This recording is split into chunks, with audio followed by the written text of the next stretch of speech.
오늘은 하나님은 중심을 보신다 시리즈 세 번째 시간으로 하나님은 우리가 위기의 순간에 무엇을 구하는지를 보신다라는 제목으로 하나님 말씀 증거하도록 하겠습니다. 앞서도 말씀을 드렸지만 여러분, 우리가 인생을 살다 보면 예기치 않은 어려움을 만날 때가 있습니다. 앞이 깜깜해지고 어떻게 해야 될지 모르겠고 막다른 골목을 만나 당황할 때가 여러 번 있습니다. 어쩌면 지금 이 자리에 계신 분들 중에도 이런 인생의 사면초가를 만난 분들이 있을지 모르겠는데요. 여러분, 그럴 때 대부분의 사람들은 어떻게 합니까? 허둥지둥 되면서 지푸라기라도 잡으려고 하죠. 방법이 되는 것이라면 뭐든지 하려고 합니다. 왜 그렇습니까? 빨리 그 문제에서 벗어나고 싶은 거예요. 이 상황만 벗어나면 모든 문제는 해결되고 나에게 행복이 찾아올 것이라고 생각하는 것입니다. 그러나 여러분, 어디 인생이 그렇게 쉽습니까? 여러분, 산 하나를 넘으면 그 앞에 또 뭐가 있습니까? 더 큰 산이 있는 법이죠. 인생의 최악의 상황을 만났을 때 여러분, 중요한 것은 무엇이냐면 그 상황을 모면만 하려고 하면 안 되는 거예요. 그 상황을 빨리 벗어나는 것이 능사가 아닙니다. 가장 중요한 것은 그런 최악의 상황을 이겨내는 것, 극복하는 것이 중요한 줄로 믿습니다. 왜 그렇습니까? 그래야 우리가 지금 당하고 있는 이 어려움들 다음에 또 당하게 되거든요. 사람이 당하는 여러 가지 고난이 한 번만 있지는 않습니다. 또 그와 비슷한 어려움들을 당하게 될 터인데, 그때 지금처럼 허둥대지 않고 의연하게, 아무렇지도 않게 당연하게 그 일을 이겨낼 수 있는 거예요. 지금 내 앞에 있는 그 문제를 이겨내면 다음번에 그 문제가 왔을 때 문제가 됩니까? 안 됩니까? 이미 나는 그 문제를 극복하고 이긴 그런 존재이기 때문에 그 문제가 다음번에는 나에게 문제가 되지가 않는 것이죠. 그래서 우리가 인생의 위기를 만나게 되면 실수하면 안 됩니다. 잘못 판단하면 안 되는 거예요. 여러분, 정말 미봉책을 쓰면 되는 것이 아니라 목마르다고 바닷물부터 퍼먹으면 안 되는 거예요. 여러분, 나중에 더 큰 문제가 벌어지게 되는 것이죠.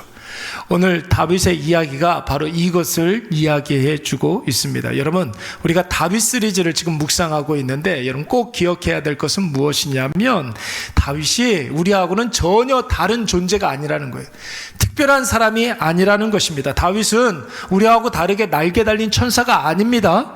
여러분, 초능력을 가지고 있는 슈퍼맨, 배트맨, 아이언맨 이런 사람이 아니에요. 탁월한 능력을 가지고 있는 지도자도 아니고 뛰어난 도덕성을 가지고 있는 공자, 맹자, 노자, 순자 같은 성인군자가 아닙니다. 우리와 똑같은 사람이에요. 똑같은 성정을 가지고 있는 사람이고, 당연히 우리가 인생에서 만나는 여러 가지 삶의 질곡을 다윗은 여러분 당할까요? 당하지 않을까요? 다윗도 똑같이 당하게 되는 거예요. 오늘 본문의 말씀을 보십시오. 다윗 인생에 있어서, 여러분, 다윗에게 있어서 가장 어려운 순간을 오늘 본문에서 만나고 있습니다. 여러분, 다윗이 골리앗을 쓰러뜨리고 일약 이스라엘의 스타로, 영웅으로 급부상했는데 백성들에게 인기가 굉장히 많았습니다. 자, 그러면 여러분, 누구에게는 인기가 떨어져요? 골리앗이 아니라 사울왕이죠. 왕에게는 여러분 인기가 떨어지게 되는 것이죠. 그렇지 않습니까? 백성들에게는 인기가 올라가면 왕에게는 의심을 사게 되는 거예요. 그래서 여러분, 사울 왕에게 원수가 되는 것입니다. 그래서 사울이 수시로 다윗을 죽이려고 하지 않습니까? 창을 던져서, 2번이나 던져서 직접 죽이려고 했고, 딸 준다고 꼬셔서 전쟁터에 나가서 죽이려고 했고, 군사들을 동원해서 다윗을 죽이려고 하지를 않나, 급기야는 전국에 현상금을 걸어놓고 다윗을 죽이려고 했습니다. 여러분, 이런 상황에서 다윗이 어떻게 해야 되겠습니까? 다윗 어떤 사람이라고 그랬어요? 다윗의 중심에 하나님으로 가득한 사람이니까 하나님만 의지하고 하나님만 바라봐야 되잖아요. 다윗이 골리앗과의 싸움에서도 믿음으로 나아갔으니까 사울 앞에서도 쫄지 아니하고 만군의 여호와 하나님의 이름으로 사울 앞에 나아가야 되는 것 아닙니까? 여러분, 이번에도 다윗이 뛰어난 믿음을 발휘해야 되는 것 아니겠습니까? 그런데 오늘 본문의 말씀에 나오는 다윗은 다소 실망스러운 모습을 우리에게 보여주고 있습니다. 사울 왕이 군사를 동원해서 다윗을 추격하니까 다윗이 성소가 있는 높 땅으로 도망을 가게 됩니다. 여러분, 성소가 뭐예요? 성소, 지성소 뭐예요? 무엇이 있는 거? 언약궤가 있는 곳이 바로 성소입니다. 당시에는 성전이 없었어요. 다윗이 왕 되기 전이니까 성전이 없었습니다. 그러니까 여러분, 언약궤와 성소가 여기저기 움직일 수 있었는데 다윗이 왕이 되기 전에는 이 지성소와 하나님의 언약궤가 이 놉이라는 땅에 있었습니다. 놉. 여기까지는 여러분 다윗이 참 잘했어요. 어려운 일이 있을 때 여러분 성소를 찾아갔다. 여러분, 잘한 일입니다. 나무랄 데가 없는 선택이었어요. 인생을 만났을 때, 위기를 만났을 때 여러분, 하나님의 임재가 있는 성소로 달려가는 것, 이 얼마나 좋은 선택입니까? 여러분, 인생의 위기를 만났을 때, 고난을 만났을 때 교회로 달려와서 여러분들 기도하던 그 자리에서 기도하시기 바랍니다. 여러분, 피난처는 오직 하나님밖에 없는 거예요. 그런데 여러분, 의아한 것은 성소로 간 다윗의 태도가 여간 실망스러운 게 아닙니다. 왜 그렇습니까? 오늘 본문의 말씀을 보니까 다윗이 말끝마다 거짓말하고 구하면 안 되는 것들을 자꾸만 구하고 있습니다. 여러분, 당시에 제사장이 아히멜렉이라는 사람이었는데 다윗이 성소에 나타나니까 아히멜렉이 묻습니다. 아니, 어쩐 일로 여기까지 오셨느냐고 묻습니다. 근데 다윗이 뭐라고 이야기합니까? 2절 말씀 한번 볼까요? 우리 다 같이 2절 말씀 다 같이 읽어보도록 하겠습니다. 시작. 다윗이 제사장 아히멜렉에게 이르되 왕이 내게 이를 명령하고 이르시기를 내가 너를 보내는 것과 내게 명령한 일은 아무것도 사람에게 알리지 말라 하시기로 내가 나의 소년들을 이러이러한 곳으로 오라고 말하였나이다. 아멘. 여러분, 왕으로부터 특별 임무를 받고 비밀 작전을 수행하기 위해서 여기까지 왔다라는 거예요. 여러분, 이 말이 참말입니까? 거짓말입니까? 답이 다 보이는 질문이죠. 거짓말이에요. 거짓말. 그런데 여러분, 다윗 입장에서 한번 보세요. 쫓기는 그런 입장이니까 살기 위해서는 어쩔 수 없었다 치더라도 여러분, 사울을 피해서 성소로 달려왔다면 적어도 믿음으로 사는 다윗이 어떻게 해야 될까요? 제사장 아히멜렉에게 기도를 해달라고 하든지, 성소에 엎드려서 하나님 앞에 살려달라고 은혜를 구하든지, 그것도 아니면 하나님의 뜻을 간절히 구해야 되는 것 아니겠습니까? 그런데 오늘 다윗이 지금 아히멜렉에게 무엇을 구하고 있습니까? 3절 말씀을 보니까 뭘 구하고 있어요? 떡을 구하고 있어요. 당신에게 떡이 있으면 떡 좀 달라는 거예요. 또 8절 말씀에 보니까 가관이 이번엔 뭘 구하고 있습니까? 창이나 칼이 있으면 좀 달라는 거예요. 물론 배가 고프니까 떡을 달라고 할 수 있겠죠. 사울 왕이 위협을 하고 있으니까 자신을 보호할 칼이 필요했을 것입니다. 여러분, 인간적으로 보면 충분히 이해할 수 있는 요구이지만 지금 우리는 다윗에게 무엇을 기대하고 있는 거예요? 이런 게 아니잖아요. 다윗의 믿음의 행위를 기대하고 있는 것 아닙니까? 여러분, 성경에서 떡은 무엇을 상징합니까? 돈을 상징하는 거예요. 사람이 떡으로만 살지 말라고 그랬잖아요. 재물, 재화, 이런 것들을 상징하죠. 성경에서 칼은 또 무엇을 상징하고 있습니까? 무력을 상징하잖아요. 힘을, 능력을 그런 표현하는 그런 의미적 표현 아닙니까? 물질, 돈, 재물, 사람의 방법이에요. 불신자들의 방법이 바로 돈이에요. 힘과 능력은 여러분 세상의 원리입니다. 여러분, 다윗은 세상에 속한 사람이에요? 하나님께 속한 사람입니까? 하나님께 속한 사람 아닙니까? 그의 별명이 뭐라고 그랬어요? 하나님 마음에 맞는 사람이었다 그랬어요. 그의 별명이에요. 그의 중심에 지지난주에는 하나님으로 가득한 사람이라고 했고, 그 지난주에는 여러분 하나님만 바라보고 오직 하나님만 의지하는 사람이라며요. 그렇다면 떡을 구할 것이 아니라 하나님의 뜻을 구해야 되죠. 칼을 구할 것이 아니라 하나님의 은혜를 구해야 하죠. 당연히 성소에 와서 기도해야 하고, 당연히 아히멜렉에게 나에게 말씀을 주소서, 말씀을 구해야 하는 거예요. 다윗이 왜 이런 실수를 범하고 있는 것입니까? 인간적으로 생각해 보면 다윗의 현실이 감당할 수 없을 정도로 힘들었기 때문에 그런 것이죠. 뿐만 아니라 여러분, 이 힘든 일이 있기 직전까지 다윗은 어떤 사람이었습니까? 다윗의 인생에 승승장구했던 그런 사람이 바로 다윗입니다. 그러니까 여러분, 잘 나가다가 나락으로 뚝 떨어지니까 이걸 감당할 수가 없는 것입니다. 다윗의 한번 이 전까지의 행보를 살펴보십시오. 여러분, 그의 집에 있을 때 자기 위로 7명의 형이 있었는데 사무엘이 왕의 기름을 누구한테 부어줬습니까? 7명의 형들 다 제외하고 막내인 자기에게 기름 부어줬단 말이에요. 얼마나 기분이 좋아요. 수금 실력을 여러분 인정을 받아서 왕실 직속의 수금 타는 사람으로 채용이 되었어요. 그래서 사울왕 앞에서 수금을 타면서 노래를 불렀던 사람이에요. 뿐만 아니라 거인 골리앗을 이렇게 나왔을 때 돌 하나로 골리앗을 무찌른 사람이었고, 나가는 전쟁마다 승승장구해서 이스라엘의 군대 장관이 되었습니다. 심지어는 여러분, 사울이 그의 딸까지 줬어요. 그럼 뭐가 되는 거예요? 사위가 되는 거잖아요. 사위가, 왕의 사위가 되었습니다. 여러분, 누가 한 일입니까? 다윗이 잘나서 자수성가하고 소년급제한 것입니까? 아니면 하나님의 은혜였습니까? 하나님의 은혜였잖아요. 하나님이 하신 일이었어요. 이것을 다윗이 늘 마음속에 품고 살았다면 높아지더라도 교만하지 아니하고 낮아지더라도 실수하지 않았을 터인데, 다윗이 너무 승승장구하다가 갑자기 나락으로 떨어지니까 영적인 감각이 떨어지게 되었던 것입니다. 하나님과 나 앞에서의, 하나님과 나 사이에서의 그런 어떤 감각을 잃어버리게 되었던 것이, 여러분, 이거 누구의 이야기입니까?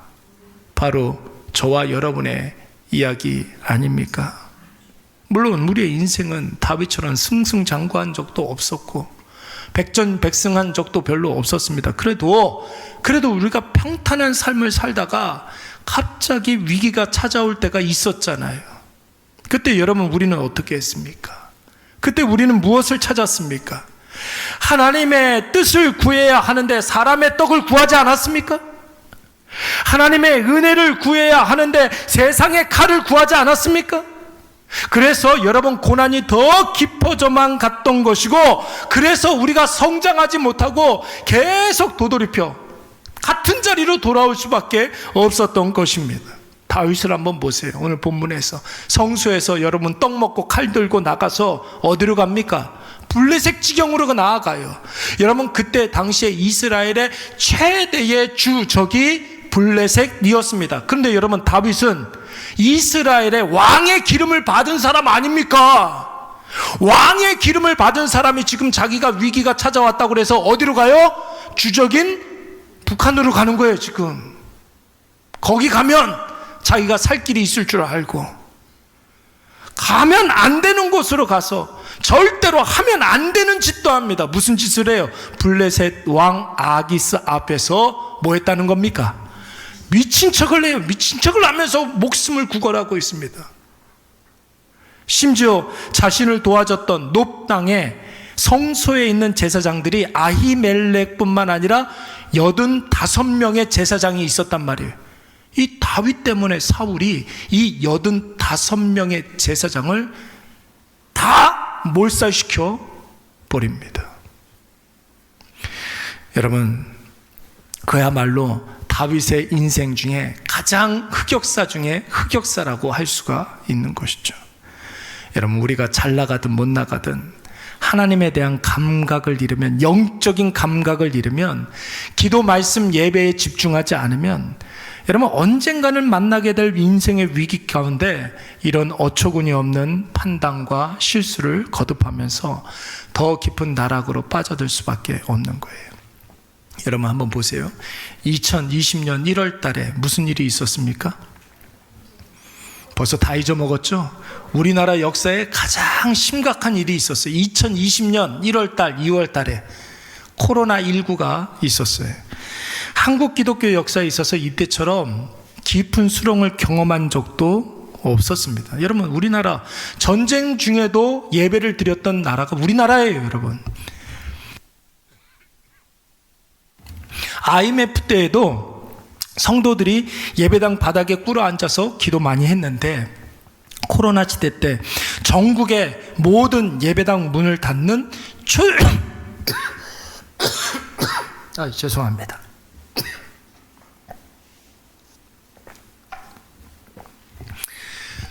충격을 많이 받아서 그래요. 전국의 예배당 문을 닫는 초유의 사태가 벌어졌습니다. 여러분, 그때 그래도 신앙을 유지하려고 했었던 사람들이 있었어요. 예배당에 좌석 가운데 한 20%는 예배를 드릴 수 있다고 하니까 우리 교회 같은 경우에는 한 80좌석 정도 이렇게 되니까 몇 명 정도 예배 드릴 수 있었습니까? 16명 정도 예배를 드릴 수 있었단 말이에요. 근데 우리 교회는 개척하자마자 코로나를 만났기 때문에 16명도 없었어요. 그때 우리 교회 알았으면은 마음껏 예배를 드릴 수 있었을 텐데, 그때 잘 몰라가지고. 교회가 생긴 지 얼마 되지 않아가지고, 여러분, 우리 교회는 이 시에서 나와가지고 점검도 안 했어요. 예. 그래서 얼마나 편하게 예배를 잘 드렸는지 모릅니다. 아침부터 일찍부터 나와가지고 좌석 20% 안에 들기 위해서 예배 드리려고 노력했었던 사람들이 있었어요. 그것도 아니면 여러분, 텔레비전에 온라인 예배 틀어놓고 여러분 마치 예배당에 나와서 예배 드리는 것처럼 정장 차림 딱 하고 성경책 펴들고 길을 쓰고 예배 드리려고 했던 분들도 있었고, 생전 보도 듣도 못한 줌이라는 프로그램이 있었잖아요. 막 이렇게 얼굴이 이렇게 나오고 막 그런 거 띄워놓고 예배 드리기도 하고, 그러면서 어떤 분들은 뭐 이렇게 가정 예배를 부활시키고 작은 기도 모임을 만들고 그런 분들이 있었습니다. 근데 여러분, 이것은 전체 성도가 다 그랬다는 게 아니에요. 그 성도들 가운데 일부분이 그랬던 거죠. 여러분, 이때 많은 성도들이 교회를 떠나고 신앙을 버렸습니다. 주일날 하루 종일 교회에서 예배하고 찬양대하고 봉사했던 성도들이 교회 못 나가게 하니까 교회 나와서 예배드리고 봉사하는 그 시간에 커피 마시러 다니고 밥 먹으러 다니고 가족여행 다니기 시작했어요. 아무리 아파도 새벽 기도는 꼭 하시던 분들이 새벽은 고사하고 따로 시간 내서 기도할 시간, 그런 마음 싹 사라졌습니다. 여러분, 이 구례동에도 수요 예배 안 드리는 교회가 얼마나 많은지 몰라요. 수요 예배를 다시 복구하지 못하는 거예요. 금요 기도에 말할 필요가 없죠. 여러분, 수요 예배 금요 기도에 아직 부활시키지 못한 그런 교회들이 얼마나 많은지 몰라요. 길거리 나가서 전도하는 교회 사라졌어요, 여러분. 길거리 나가서 전도하는 사람들 이렇게 가만히 보면 이단들만 전도합니다. 교회에서 헌신하고 섬기고 헌금하는 일들도 예전보다 현저하게 떨어졌어요. 여러분, 위기의 상황에서 그래도 예배, 말씀, 기도의 끈을 붙잡고 어떻게 해서든지 신앙을 유지하려고 했던 분들은 코로나 시대가 끝나고 난 이후에 회복이 있고 다시 시작이 있고 그의 삶의 기도의 능력, 말씀의 승리, 예배의 복락을 선명하게 체험하고 나타나게 되는데, 여전히 지금도 세상에 주저앉아서 아직도 돌아오지 못하고 광야 같은 세상에서 유리방황하는 성도들이 얼마나 많은지 모릅니다. 여러 통계들을 이렇게 보니까 교단에서 돌아오지 못하는 성도들의 수가 평균 잡아 굉장히 많다라는 거예요. 우리 교단이 제일 많은 것 같아요. 그때 이후로 여러분 텅텅 빈 예배당들이 많아지기 시작했어요. 여러분, 돌아와야죠. 회복해야 되지 않겠습니까? 여러분, 다시 시작해야 될 줄로 믿습니다. 다윗이 지금 해야 할 일은 사람이 떡으로만 살 것이 아니요 하나님의 말씀으로 사는 것이구나, 이 말씀 붙잡고 떡 버리고 하나님의 뜻을 구해야 될 줄로 믿습니다. 칼을 가지는 자는 다 칼로 망하는구나, 이 말씀 붙잡고 칼 버리고 하나님의 은혜를 구해야 하는 것이죠. 누가복음 15장 말씀을 보면은 그 유명한 둘째 아들 비유가 나오고 있습니다. 소위 말해서 탕자의 비유가 나오고 있어요. 오늘 다윗이 이 탕자가 된 거예요. 다윗이 탕자가 된 겁니다. 떡 구하고 칼 구하고 미친 채 하고 구하지 말아야 될 것들을 구하고 하지 말아야 될 것들을 하고 가면 안 되는 곳으로 갔던 다윗이 지금 그런 모습이에요. 여러분, 둘째 아들 한번 생각을 해보세요. 버젓이 살아있는 아버지 죽은 사람 취급하고 유산 달라고 하지 않습니까?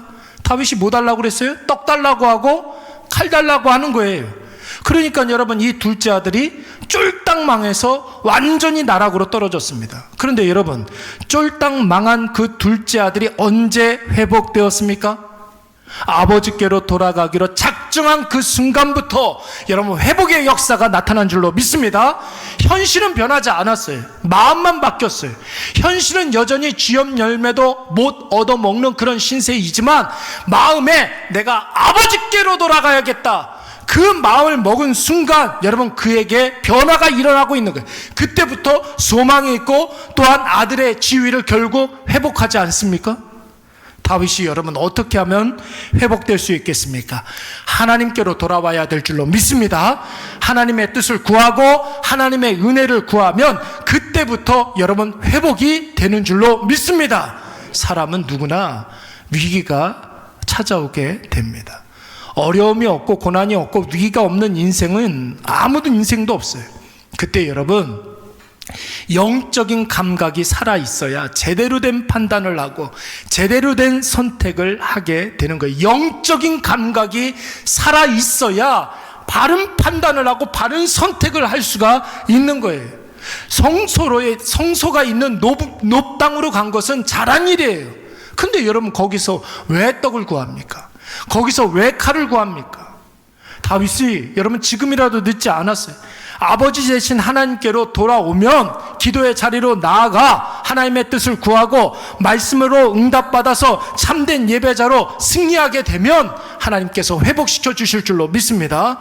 여러분 우리 교회 한번 보세요. 우리 교회는 다른 교회는 어떤지는 잘 모르겠는데 다른 교회하고 현저하게 좀 다른 것 한 가지가 있어요. 이게 뭐냐면은 비교적 좀 이렇게 신앙을 회복하기 위해서 찾아오시는 분들이 꽤 많습니다.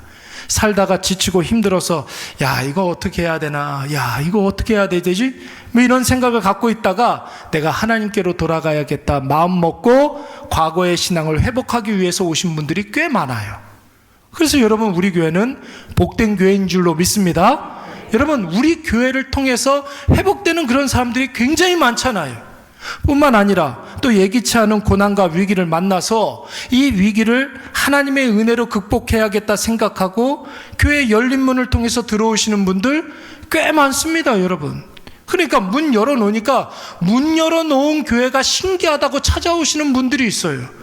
그러다가 목사님 만나가지고 같이 이야기 나누고 또 신앙에 대해서 내가 다시 한번 생각하고 지금의 이 고난과 어려움들을 내가 기도함으로 말씀으로 이겨내야겠다 용기 100배하고 하나님께 나아가는 사람들, 여러분 우리 교회가 그런 일에 쓰임받아야 될 줄로 믿습니다. 간혹 가다가 또 그런 분도 있어요. 지난주에 그런 분이 있었는데 딱히 어려운 일이 별로 없어요. 무슨 일이 있는 것도 아닌데 집에 이렇게 가다가 교회 이렇게 간판을 보니까 저기 교회가 있었네? 아이, 교회 한번 가볼까? 하고서 오신 분이 있어요. 그리고 교회 와가지고, 나도 한번 예수를 한번 믿어볼까? 여러분, 이거 누가 주시는 마음이에요?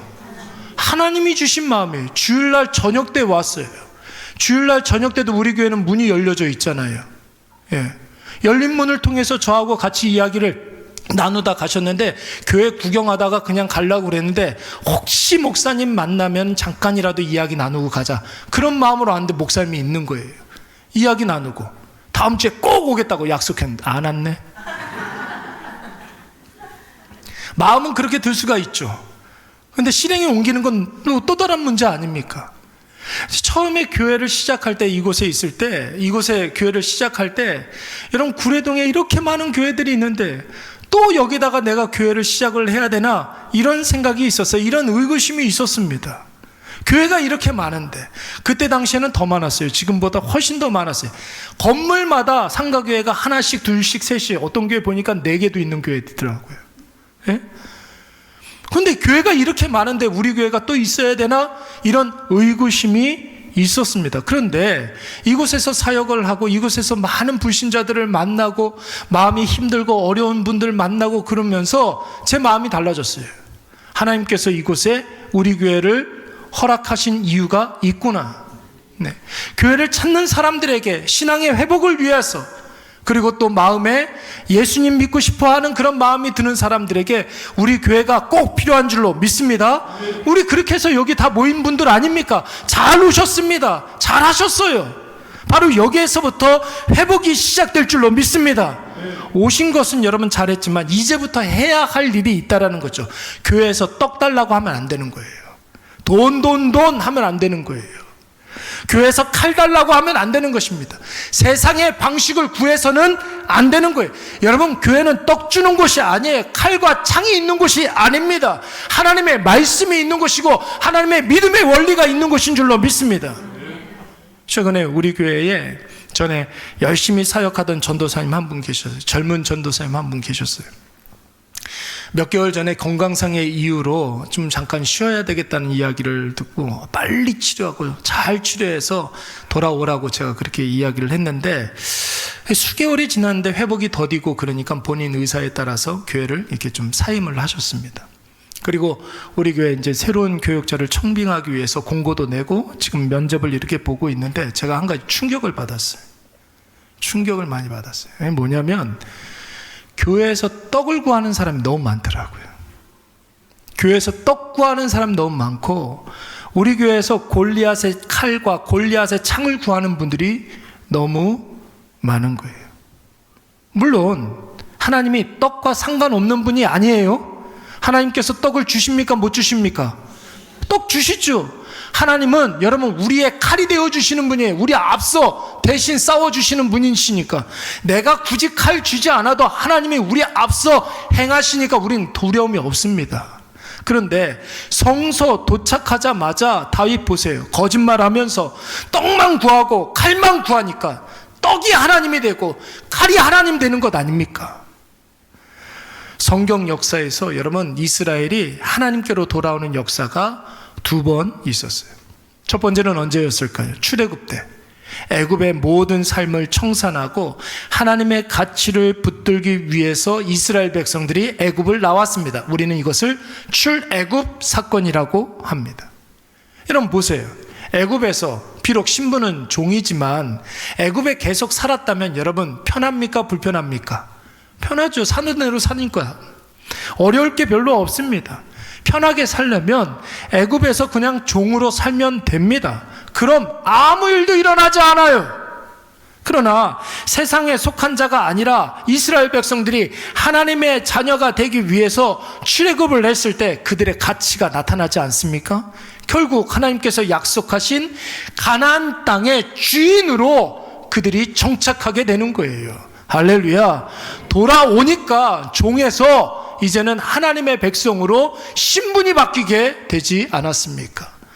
두 번째는 이스라엘 백성들이 바벨론 포로 생활을 70년 한 적이 있었습니다. 그들이 여러분 하나님을 버리고 우상 숭배를 일삼고 자기 마음대로 살고 자기 뜻대로 살았을 때 하나님께서 징계하면서 바벨론의 포로 생활 70년 하게 해 주신 거예요. 약속한 70년이 다 지나고 난 다음에 그들의 본토였던 예루살렘으로 이제 돌아오게 되는데, 세 차례 돌아오게 되는데, 여러분 그때 돌아왔던 이스라엘 백성들의 수가 5만 명에서 6만 명 정도 됩니다. 바벨론에 살고 있는 사람들이 유대인들이 100만 명인데, 바벨론에 포로 생활하면서 그곳에서 정착하며 살고 있는 사람들이 100만 명인데 예루살렘으로 이스라엘로 돌아오는 사람은 5만 명, 6만 명밖에 되지 않는 거예요. 이스라엘 백성들이 바벨론에서 95%가 다 죽어서 못 돌아온 게 아닙니다. 바벨론이 편해서 그냥 거기에 앉아서 주저앉아 있는 거예요. 그런데 5만 명의 이스라엘 백성들이 돌아오잖아요. 하나님의 백성의 가치를 붙잡고 하나님 약속을 붙잡고 하나님의 약속대로 본토로 돌아오니까 하나님이 구원 역사의 도구로 사용해 주신 줄로 믿습니다. 이스라엘 백성들을 통해서 구원자 예수 그리스도께서 이 땅 가운데 오게 하시고 오늘 우리에게도 그 복음이 증거된 줄로 믿습니다.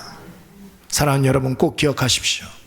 세상에 예수 없이 살아가는 사람들도 마찬가지지만 예수 믿는 하나님의 자녀들을 여러분 절대로 떡으로 승리할 수가 없어요.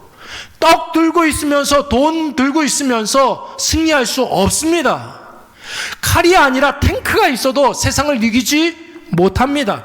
떡과 칼을 구하면, 세상의 원리를 구하면, 사람의 방식을 구하면 결국은 여러분 떡 없어 굶어 죽고 칼 맞아 비참하게 죽어버리고 마는 거예요. 그러나 우리가 믿음의 원리, 하나님을 향한 영적인 감각을 잘 유지하고 있으면 하나님이 우리에게 생명의 떡을, 생수의 강을 우리에게 허락해 주실 줄로 믿습니다. 생명의 떡이 누구예요? 예수 그리스도. 생수의 강이 누구예요? 예수 그리스도. 그 예수 그리스도를 주심으로 말미암아 오늘 우리에게 만나 매출하기를 계속해서 부어주시고 우리의 삶에 오병이어의 역사가 나타나지 않습니까? 오병이어의 역사가 나타나잖아요. 제가 이 이야기는 안 하려고 그랬는데 어떤 분이 지난주에 저한테 물어봐요. 목사님 예, 왜 목사님은 우리 교회 재정에 대해서 이야기를 별로 안 하십니까? 분명히 어려운 것 같은데. 하나도 어렵지 않아요. 여러분, 우리 교회는 재정이 어렵지 않아요. 풍족합니다. 풍족해요. 왜요? 매일같이 오병이어의 역사가 나타나니까. 사람의 어떤 논리로 해석이 안 되는 거예요. 매일 하나님께서 오병이어의 역사를 부어주시는데 여러분, 사람의 떡을 구할 필요가 없는 거예요. 세상의 칼을 구할 필요가 없는 거예요. 하나님이 하시는데 무슨 소리예요? 여러분, 낮에는 구름 기둥을 하나님께서 우리에게 주셔서 낮에 해도 우리를 상치 못하게 하시고 밤에는 불 기둥을 우리에게 허락해 주셔서 밤에 달도 우리를 해치 못하게 해주실 줄로 믿습니다. 오늘 이것을 꼭 기억하셔서 사람의 방법 다 끊어내고 세상의 원리 다 내려놓고 내가 생각할 때 급하다 생각하는 것, 중요하다 생각하는 것 다 내려놓으시고 오직 하나님의 나라와 하나님의 의를 먼저 구하시기 바랍니다. 그러면 필승이, 그러면 필승. 떡보다 더 중요한 거 뭐예요? 하나님의 뜻이에요. 칼보다 더 중요한 건 무엇입니까? 하나님의 은혜인 줄로 믿습니다. 날마다 하나님 앞에 하나님의 뜻을 구하고 하나님의 은혜를 구하심으로 말미암아 하나님의 놀라운 역사를 체험하시는 저와 여러분이 되시기를 간절히 축원합니다. 우리 다 자리에서